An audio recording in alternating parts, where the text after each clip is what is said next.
Los Angeles, NBC brings you Dragnet.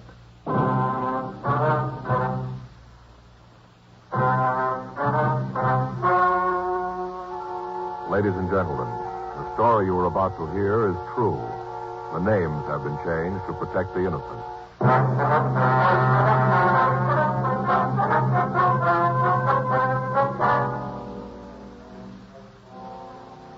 You're a detective sergeant. You're assigned to robbery detail. You get a call that a large market has been held up. You have a good description of the thief. Your job? Get him.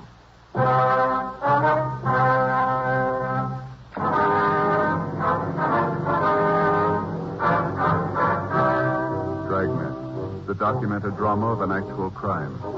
For the next 30 minutes, in cooperation with the Los Angeles Police Department, you will travel step by step on the side of the law through an actual case transcribed from official police files. From beginning to end, from crime to punishment, Dragnet is the story of your police force in action.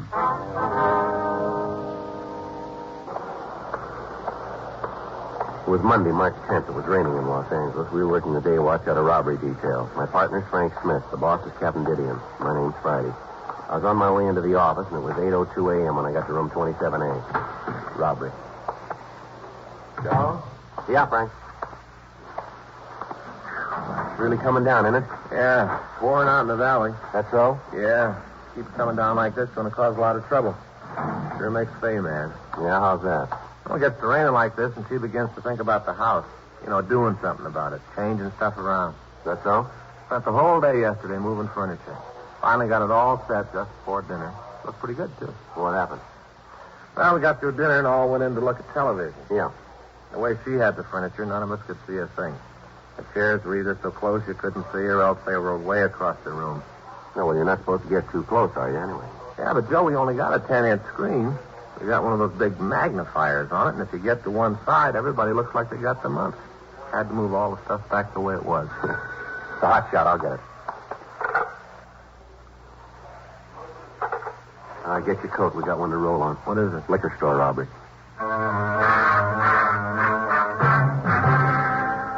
8:12 a.m. We arrived at the scene of the holdup. It was a large liquor grocery store at the corner of San Marino Avenue and 6th Street. A radio unit was already there.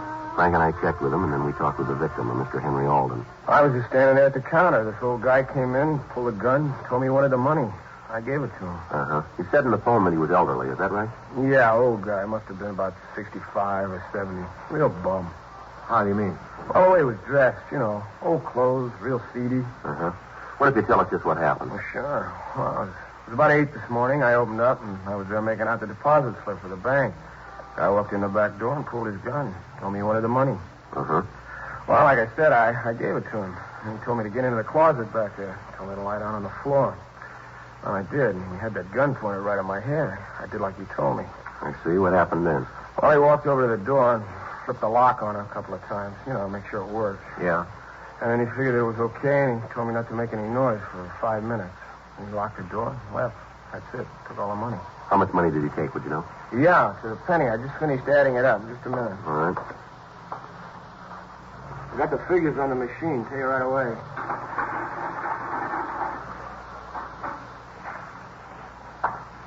That is $5,200.52. That's it exactly. You said the guy came in the back door, is that right? Yeah, that's right.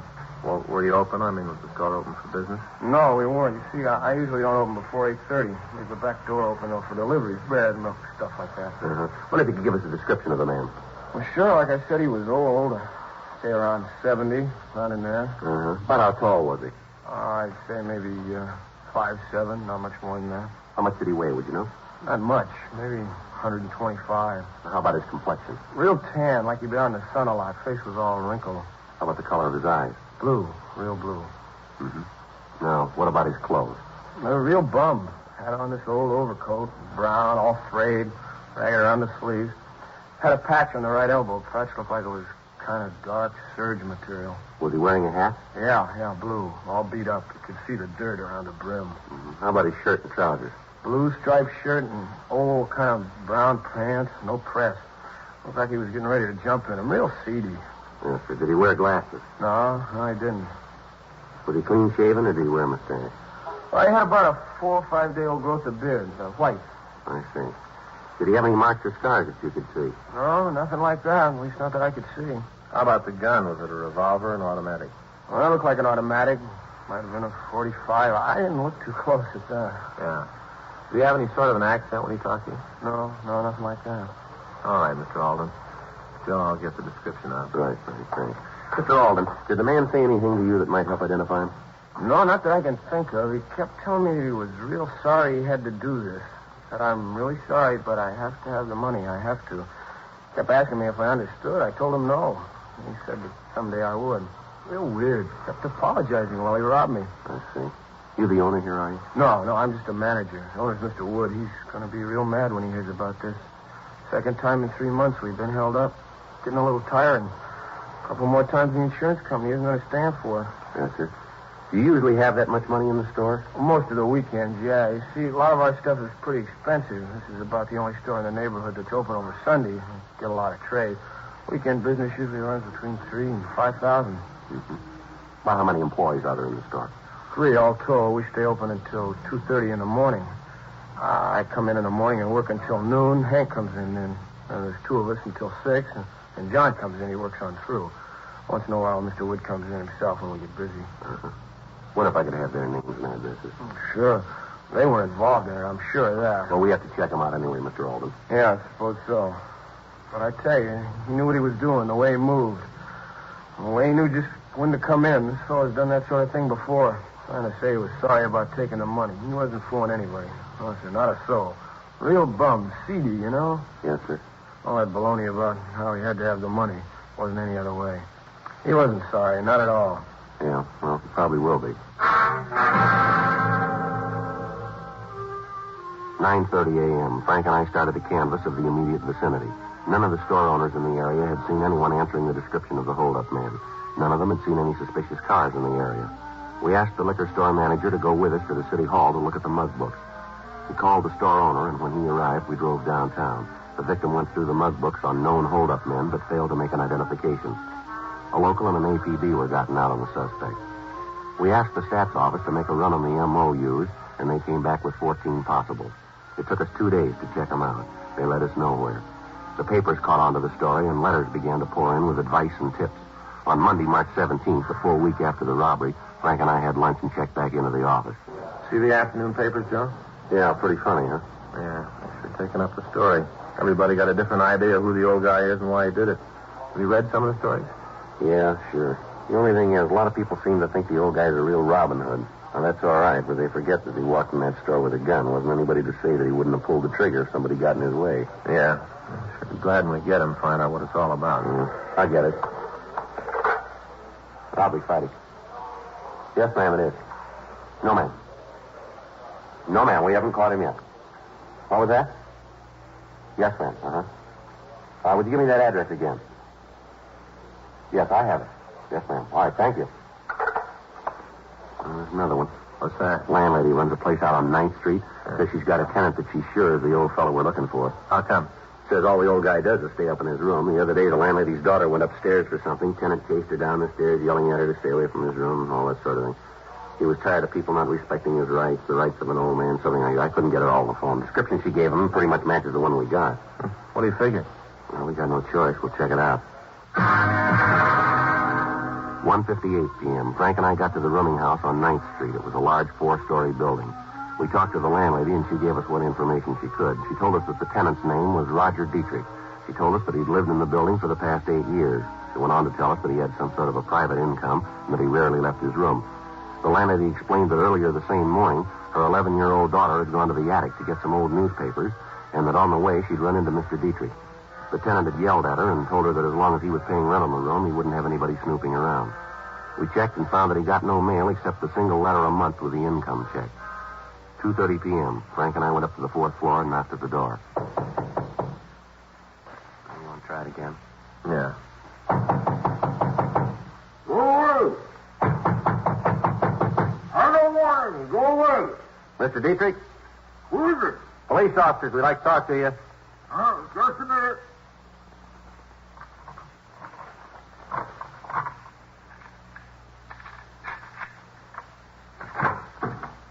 Who'd you say you were? Police officers, we'd like to talk to you. What are your names? My name's Friday. This is my partner, Frank Smith. Uh-huh. I guess it's all right. Come here. Thank you. Well, it's about that thing this morning, huh? Sir? Why, you don't have to play cagey with me. I know that she called you, the old busybody. That bat kid of hers is just like her. He's always snooping. Well, there wasn't anything to it. The kid come up here, was snooping around, trying to find out what I was doing. I'm not ready yet. Well, what do you mean, sir, not ready? No, the book's not finished yet. It will be in another year. And the whole world can see it. Maybe mend their ways. Give them some hope to avoid what's coming. Well, sir, that's not why we're here. Don't lie to me. I know all about you. I know that you'd be around. You're trying to stop me. I knew it. I knew it all the time. You see that stack of magazines over there? Yeah? Every copy of Life magazine ever printed. Right from the first. I keep track, you know. I use it for research. Well, I don't quite understand, Mr. Dietrich. That's for my book. Oh, yeah. It's going to be in 5 volumes called The Evils of the Machine Age and Its Effect on Mankind. 5 volumes. Yes, sir, 5 volumes. Got the first 4 finished. Working on the last one now. That's how I knew you were coming. I worked it out on the chart. Mm-hmm. Well, we'd like to talk to you about what you were doing a week ago, sir. Oh, you would? Oh, well. Well, yes, I figured on that. I knew that you'd be checking me. I knew it. I saw it in the chart. I'm getting close now. Well, it's going to sit up and take notice. Sit right up. Yes, sir. Did you go out last Monday? Monday? Well, Yes. yes. I went out to get some supplies. I got them to come right back. Would you tell us what time of day that was? All night, yes. I always go out at night. Yes, sir. Where'd you get these? What are these, supplies? Well, that's a little place down the street. I always buy things there. Very nice, very nice. Yes, sir. And the man down there would be able to tell us if you were there, wouldn't he? Oh, sure, yes. Him and me had a talk about my book. I was really interested. We talk all the time. I just finished volume 4, you know, about what's going to happen if the machine is allowed to continue. Oh, it's going to be terrible. I beg your pardon? The way the world's going.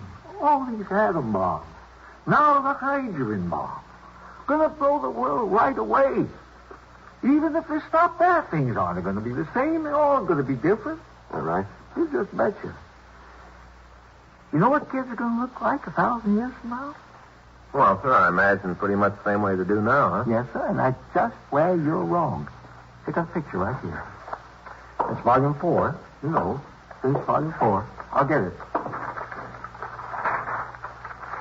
There you are. See? I drew it up myself. Yeah. Well, what is it? Well, you see, that's the way we're all going to look. You see there? See? Yeah. That large head, all brains, little bitty legs. That's from that we won't be doing any walking, you see, just riding all the time. One great big eye right in the middle of the head, and the right arm fit only for eating breakfast food that makes noises and turning on the television set. See? Oh. Clever. Yes, sir. That's what the chart says we're going to look like if we all eat atom bombs. Yes, sir. I wonder if you'd mind coming downtown with us. In an automobile? Yes, sir. Well, I'm afraid not. You see, I don't believe in them. They're not going to last, you see. Well, I'm sorry, Mr. Dietrich, but we have to ask you to go with us. Police business, huh? Yes, sir, that's right. Well, I don't like it, but I guess I got no choice. That right? Yes, sir, that's right. Well, all right. That way. Might as well ride an automobile. Won't be around long, you know. They'll just fade right out of existence. Is that right? Yep. That's how it's going to happen in my book. Uh-huh. Volume 5. 3:01 p.m. We drove Roger Dietrich down to the city hall and checked him through R&I. We found no record on him.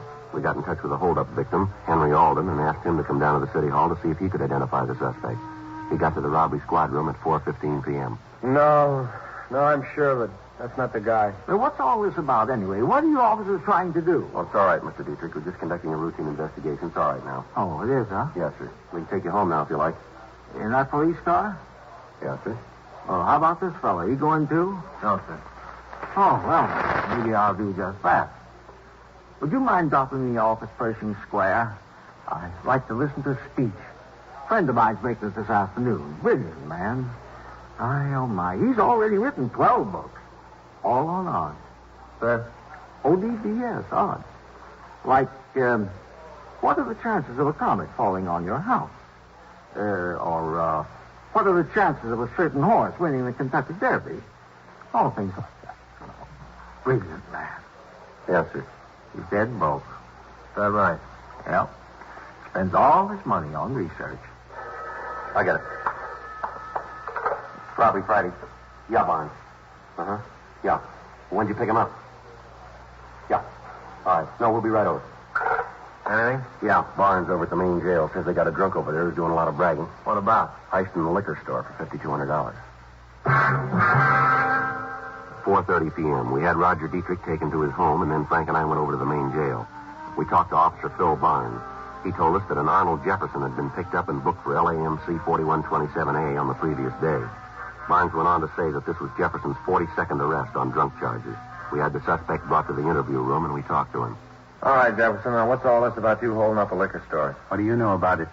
You matched the description of the man who committed the robbery. The clothes there that you're wearing are like the ones the victim described. Now, how about it? You figure you can prove it without me telling you? Yeah, if Alden identifies you, we can. Alden? He's the man who was robbed. He's outside now. We want him to take a look at you. That won't be necessary. You got the right man.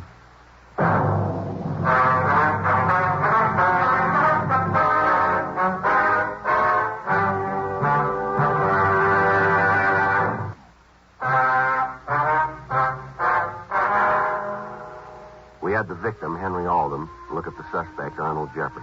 He identified him positively as the man who had held up the liquor store. We took Jefferson back to the city hall and checked him through R&I. He had no felony record. 7:30 p.m. We took him to the interrogation room. I knew you'd get me. Knew it all the time. Is that right? Sure. I knew it even before I held up the store. You know, I didn't really want to do it. You know, I really meant it when I told him and I was sorry about doing it. Really meant it. Mm-hmm. Guess maybe you find that kind of hard to believe. Well, suppose you tell us about it, huh? Yeah. I guess the best way would be to start from the beginning, huh? Yeah. First thing you should understand is I think basically that I'm an honest man. All my life I've never cheated anyone or taken anything that didn't belong to me. I've tried to live pretty much by the golden rule. Yes, sir. Sometimes, maybe lots of times, it'd be a little hard to do, but I did my best. Yes, sir. Go ahead. I was born in the Middle West. Tiny little town. You've probably never heard of it. Isn't on most of the map. Went to school there through the 8th grade. Then I decided that I wanted to see the rest of the country. Worked my way through every one of the 48, every one of them. Uh-huh. Did a lot of things, met a lot of people. Is that right? Well, all that time, all my life, I never did anything real big. Nothing that I could ever tell anybody about and be proud. Nothing to tell people about. Yes, sir. I'm 72 years old now. That's a long time to live and never do anything big. Long time. Mm-hmm. Came downtown one day, sat in the plaza in the sun. Met some real nice people. People like me, people without much reason. Got coming down every day, sitting and talking, exchanging ideas. Found a lot of good friends. Most of them were alone. And I guess being alone made us members of the same club. Got to be sort of a lodge. 17 of us. Used to meet, talk about things, the way the world was going, how things look for the future, all things like that. Friends. Yes, sir. How'd you get along all this time? How'd you live? Oh, I get a little pension from the state, enough to get along on. I don't need much. Mm-hmm. Well, one day I got to thinking about how I didn't really have anything big to remember. That's when I decided. You mean on the robbery? Yeah. Decided that if I could get my hands on a lot of money, a lot of it all at once, I could have something. Yeah? So I started to figure. First off, I had to figure what kind of a store to rob. Had to be one where I could get enough money. Thought about it quite a while. When I had that figured, I picked out the store. And then I, cased, is that right? Yeah, that's right. Well, I cased the store. Figured how I'd do it. And I figured that I'd have to have a gun. Yeah. Got one of those little plastic ones. Bought the dime store, fixed it up with shoe black. Couldn't hurt anybody, just plastic. Looked real, but couldn't hurt anyone. Of course, the victim wouldn't know that, would he? Yeah, I thought considerable about that. Worried about it a lot. About how if there was any trouble, it'd make it hard with just a plastic gun. Oh, not that I wanted to hurt anybody. I didn't. But I got to thinking what would happen if somebody got scared and thought it was real. Could be trouble there. Mm-hmm. No, now, before I go any further, I want you to know that right at this point, I knew I was doing wrong. I knew it. Knew that I'd have to go to jail for what I did. Knew it, and it didn't matter. Had to be that way. Well, now, if you knew that, why'd you go ahead with the robbery? Yeah, wasn't any other way to get the money. At least none that I could think of. And believe me, I tried to think of one. All right, go ahead. And I held up the place, took the money, and then I made the man get in the closet. Did that so he wouldn't try to follow me. I was sorry about it. Tried to tell him, but I don't think he really believed it. Don't think he did. What'd you do then? I took a bus out to the airport. Thought about taking a cab, but then I figured that I'd want to save as much money as I could so I'd have it later. Yeah. I inquired around out there at the airport and found a place where I could rent an airplane. I paid for it in advance so there wouldn't be any trouble. Hired it to go to San Francisco. Round trip, both ways. You hired an airplane? Yep. Big one. Carried 18 people. That's what I needed. Real comfortable seats, 2 motors. Had a girl painted on the front. From the war, I guess. All right, go ahead. Well, I took the bus back to town, and I started walking around the plaza. Rounded up all 17 of my friends, a whole bunch of them. Talked to them all. Guys who had been nice to me, even if there wasn't anything I could do for them. Told them to meet me at First and Main, right by the fountain in front of the city hall that night. Told them that I was going to throw a party. A party they'd never forget. Well, we got together that night and took a cab out to the airport. Well, as a matter of fact, we took 4 cabs. Had to show the drivers that I had the money for the tickets. Guess they thought we was going to try to get a free ride. But anyway, when I showed them the money, they drove us out. Give them a good tip. Nice fellas. Mm-hmm. Got on the airplane and flew up to San Francisco. Wonderful. Got into the city and then we started. Really had a time. Lasted 3 days. Wasn't anything we didn't see, nothing we didn't do. 3 days of it. Real living. Everything was on me. Paid for it all. Went to the best places, ate the best food, drank the finest wines. Really lived. Where'd you stay when you were in San Francisco? Hotel down on Howard. Not the richest in town, but real nice. Clean rooms. All right, go ahead. Well, about the time that I thought we'd stayed long enough, we all got on the plane and come back. Got in Wednesday morning. Took cabs downtown, then we all went to breakfast. Had a real whopper. Kind of a farewell to the whole party. After I settled up with the waitress, I only had $1.75 left. Give it to her for a tip. Sure made her happy. I don't guess she makes much down there. Yeah. Well, did any of your friends know where you'd gotten the money for this party? No. You see, when I first got the idea, I told them that I had a real rich brother. Told him that he died and that I was his only relative, that all the money would get to me. I figured that I could sort of set things up by doing that. Seemed to work all right. None of them said anything. Uh-huh. You remember the man you chartered the airplane from? Oh, sure. Real nice fella. I got his card. I kept it, sort of a souvenir. I can give it to you if you want it. Yeah, we'll have to have it. You ever done any big time? Me? Oh, no. Just a drunk arrest. Lots of them. Yeah. Big thing about this is that I wish there was some way to keep the boys from finding out so they wouldn't have to know. Of course, I know that I'm not going to see him again, but just the same, what are they going to think? How are they going to take this when they hear about it? I don't know. I sure was wrong. Real wrong. How long will they put me in jail for, you guys know? Well, it depends. Depends on what? What the court says. Oh. Still have to go to prison, though, huh? Yeah, I'm afraid so. Mm-hmm. Well, I haven't got much left. Guess no matter what they say, it's going to be life for me. Well, sir, we're not the ones to decide that. Yes, I know. You guys have been real nice. In a way, I'm glad it's over. Like I said before, I knew you'd get me. I knew it all the time right from the beginning. Tried to figure out how it'd be when you did get me. What I'd say, how I'd act. Wasn't as hard as I thought it was going to be. Not hard at all. One thing, though. Yeah, what's that? I kind of wish I hadn't done it. I really do. I keep thinking of my friends, how they're going to take it. Yeah. You want to go? You're going to take me back now, huh? Yeah, I'm afraid we have to. Going to put me back in the tank? No, not this time. Upstairs? Yeah, upstairs. That means I'll have a cell all to myself. Be nice. I'd like to be alone. All right. You all set, Jefferson? Yeah. This way. 72 years and nothing to show for it. Nothing. Only one thing I can really say I did with my life. What's that, Jefferson?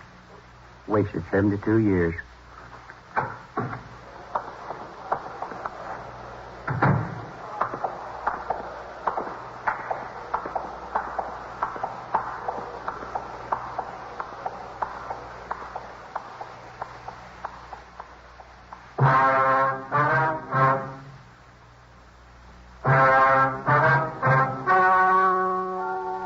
story you have just heard was true.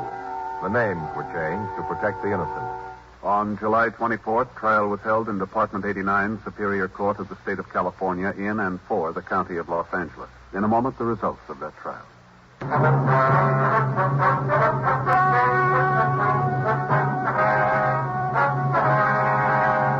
Arnold Peter Jefferson was tried and found guilty of one count of robbery in the second degree. He was sentenced to the state penitentiary for the term as prescribed by law.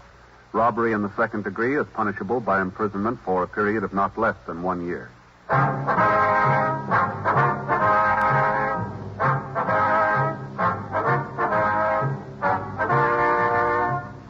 You have just heard Dragnet, a series of authentic cases from official files. Technical advice comes from the Office of Chief of Police W.H. Parker, Los Angeles Police Department.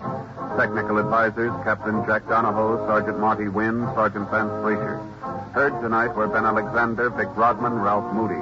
Script by John Robinson. Music by Walter Schumann. Hal Gibney speaking. Transcribed from Los Angeles. Dragnet is an NBC Radio Network production.